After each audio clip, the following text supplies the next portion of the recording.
대한민국 경제라는 거대한 숲을 바라봅니다. 그곳에는 오랜 세월 비바람을 견디며 하늘 높이 솟아오른 결코 무너지지 않을 것 같은 두 개의 큰 산맥이 자리 잡고 있습니다. 바로 현대의 정주영, 그리고 삼성의 이병철 회장입니다. 우리는 흔히 이 두 분을 단순히 돈을 많이 번 부자로만 기억합니다. 하지만 이들의 삶을 가만히 들여다보면 마치 하늘이 처음부터 정해놓은 듯한 각기 다른 운명의 지도가 펼쳐져 있다는 걸 알게 됩니다. 한 사람은 거친 파도를 온몸으로 부딪히며 길을 만들었고, 다른 한 사람은 고요한 서재에서 보이지 않는 미래를 읽어내며 길을 닦았습니다. 오늘 우리는 지금의 대한민국의 초석을 다진 두 거인, 아산 정주영과 호암 이병철, 이들이 보여준 서로 다른 성공의 방식과 그 사주 속에 숨겨진 재물운의 흐름을 조용히 따라가 보려 합니다.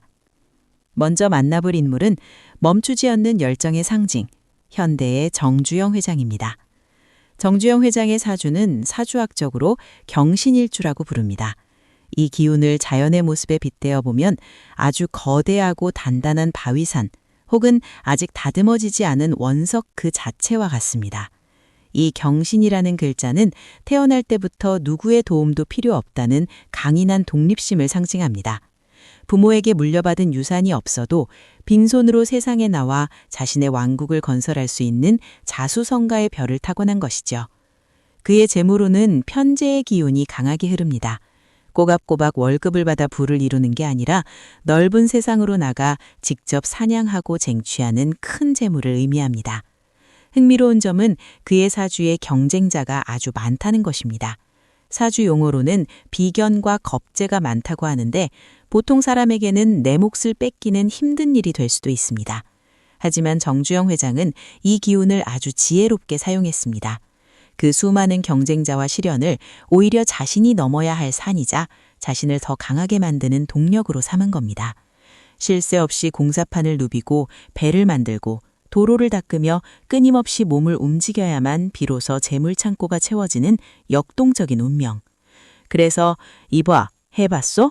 라는 그의 말은 단순한 호통이 아니었습니다. 움직이지 않으면 녹슬어버리는 자신의 운명을 본능적으로 꿰뚫어본 삶에 대한 뜨거운 외침이었던 겁니다. 이제 분위기를 조금 바꿔보겠습니다. 정주영 회장이 뜨거운 태양 아래의 장군이었다면 이 사람은 고요한 달빛 아래의 선비 같습니다. 바로 치밀한 전략가 삼성의 이병철 회장입니다. 이병철 회장의 사주는 무신일주입니다. 겉모습은 묵직하고 점잖은 흙, 즉 태산의 형상을 하고 있습니다. 하지만 그 깊은 땅 속에는 세상을 단번에 베어낼 수 있는 날카롭고 차가운 금속이 숨어 있습니다. 이것을 사주에서는 식신의 기운이라 합니다. 겉으로는 온화하고 말이 없어 보이지만 내면에는 누구보다 예리한 분석력과 통찰력이 살아 숨쉬고 있는 것이죠. 이병철 회장 사주의 백미는 바로 문창귀인이라는 길신과 재물운의 만남입니다. 문창귀인은 총명함과 예술적인 감각을 뜻합니다. 이것이 재물운과 어우러지니 단순히 물건을 파는 것이 아니라 시대의 흐름을 읽고 문화를 만드는 사업가의 기질이 나타납니다. 그가 아무도 거들떠보지 않던 반도체의 미래를 내다보고 척박한 땅에서 미술품을 수집했던 그 고고한 안목은 우연이 아니었습니다. 남들이 몸으로 뛸 때 그는 보이지 않는 틈새와 타이밍을 계산해 부를 창조하는 능력을 타고났던 겁니다. 하지만 이런 사주에도 그림자는 있습니다. 머리를 끊임없이 쓰고 완벽을 추구하다 보니 몸의 기운이 쉽게 빠져나가는 약점이 있습니다. 그래서 그는 늘 건강을 조심해야 했고 예민해질 수밖에 없었습니다. 돌다리도 두드려보고 건넌다는 그의 신중함은 겁이 많아서가 아니었습니다. 자신의 에너지를 함부로 낭비하지 않고 가장 결정적인 순간에 완벽한 승부를 보기 위한 지혜로운 기다림이었던 셈입니다.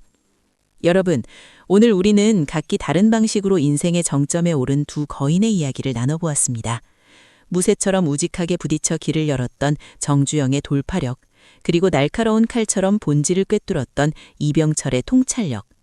이 두 분의 방식은 달랐지만 결국 도달한 것은 같았습니다.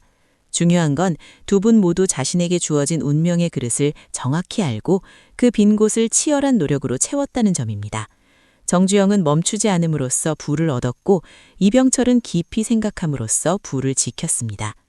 여러분들은 지금 사는 게 조금 고단하고 남들보다 뒤처진 것 같아 마음이 조급하신가요? 어쩌면 여러분은 정주영 회장처럼 아직 깨트려야 할 바위 앞에 서 있는 것일 수도 있고, 이병철 회장처럼 가장 완벽한 때를 기다리며 조용히 칼을 갈고 있는 중일지도 모릅니다. 여러분의 사주 속에도 분명 이들 못지않은 크고 빛나는 부의 씨앗이 숨어 있습니다. 다가오는 시간, 여러분만의 속도와 방식으로 인생의 재물창고가 활짝 열리기를 진심으로 응원합니다. 우리 모두는 결국 다 잘 될 운명입니다.